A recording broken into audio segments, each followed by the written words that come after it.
Prince Alexander Danilovich Menshikov was a Russian statesman, whose official titles included Generalissimus, Prince of the Russian Empire and Duke of Izhora, Prince of the Holy Roman Empire, Duke of Cosel, a highly appreciated associate and friend of Tsar Peter the Great. He was the de facto ruler of Russia for 2 years.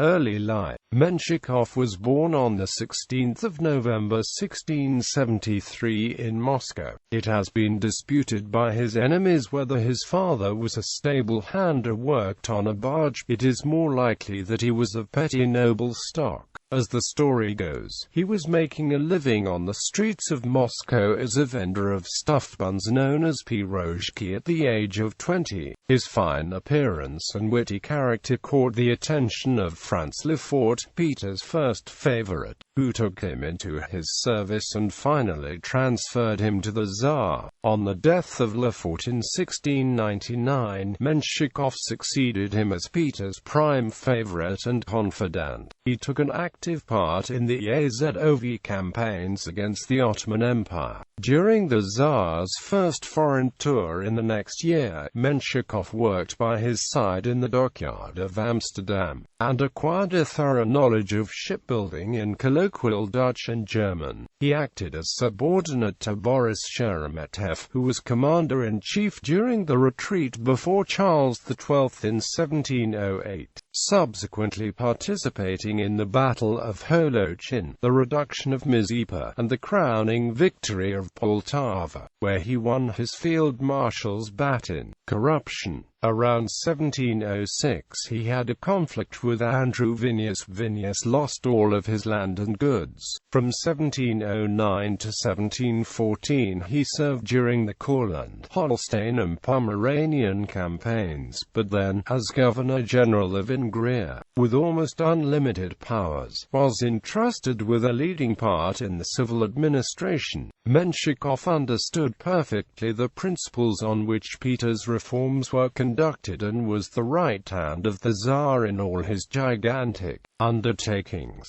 But he abused his powerful position, and his corrupt practices frequently brought him to the verge of ruin. Every time the Tsar returned to Russia he received fresh accusations of plunder against His Serene Highness. Peter's first serious outburst of indignation was due to the prince's looting in Poland. On his return to Russia in 1712, Peter discovered that Menshikov had turned a blind eye to wholesale corruption in his own governor-generalship. Peter warned him for the last time to change his ways. Yet in 1713, he was implicated in the Cosel.A process, in the course of which it was demonstrated that he had defrauded the government of 100,000 rubles. He only owed his life on this occasion to a sudden illness. On his recovery, Peter's fondness for his friend overcame his sense of justice. In 1714 he was elected a Fellow of the Royal Society. In the last year of Peter's reign, new allegations of fraud by Menshikov came to light, and he was obliged to appeal for protection to the Empress Catherine. It was chiefly through the efforts of Menshikov and his colleague Tolstoy that, on the death of Peter in 1725, Catherine was raised to the throne. Menshikov was committed to the Petrine system, and he recognized that, if that system were to continue, Catherine was, at the particular time, the only possible candidate. Her name was a watchword for the progressive faction. The placing of her on the throne meant a final victory over ancient prejudices, a vindication of the new ideas of progress, and not least security for Menshikov and his ill-gotten fortune, supremacy and disgrace. During Catherine's short reign, Menshikov was practically the absolute ruler of Russia. He promoted himself to the unprecedented rank of Generalissimus,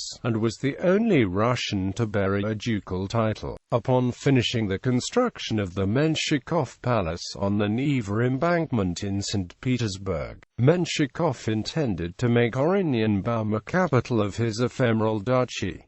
Pushkin in one of his poems alluded to Menshikov as half-Tsar. On the whole he ruled well, his difficult position serving as some restraint upon his natural inclinations. He contrived to prolong his power after Catherine's death by means of a forged will and a coup d'état, while his colleague Peter Tolstoy would have raised Elizabeth Petrovna to the throne. Menshikov set up the youthful Peter II, son of the Tsarevich Alexei, with himself as dictator during the prince's minority. He now aimed at establishing himself definitely by marrying his daughter Mary to Peter II, but the old nobility, represented by the Dolgorukovs and the Galitzines, united to overthrow him, and he was deprived of all his dignities and offices and expelled from the capital. Subsequently he was deprived of his enormous wealth, stripped of the titles, and he and his whole family were banished to Beriozovo in Siberia, where he died on the 23rd of November 1729. His wife Darya Mikhailovna died on the way into exile in 1728 near Kazan. According to Simon Sebag Montefiore in his book, The Romanov 1613–1918, Menshikov was once punched twice by Tsar Peter the Great, once in the nose and once on the side of the head, after Tsar Peter saw Menshikov dancing with his sword still on, considered highly rude and offensive. In Beriozovo, Menshikov built a wooden church. He buried his daughter who died in exile there. Menshikov's younger children survived the exile and were eventually returned to the court palaces of Menshikov. Children: Princess Maria Alexandrovna engaged to Grand Duke Peter of Russia and died of smallpox in exile. Princess Alexandra Alexandrovna married Gustav von Biron, brother of Ernst Johann von Biron, and died in childbirth. Prince Alexander Alexandrovich, Duke of Hungary, engaged to Grand Duchess Natalia Alexeyevna but eventually married Princess Yelizaveta Petrovna Golitsina and had issue.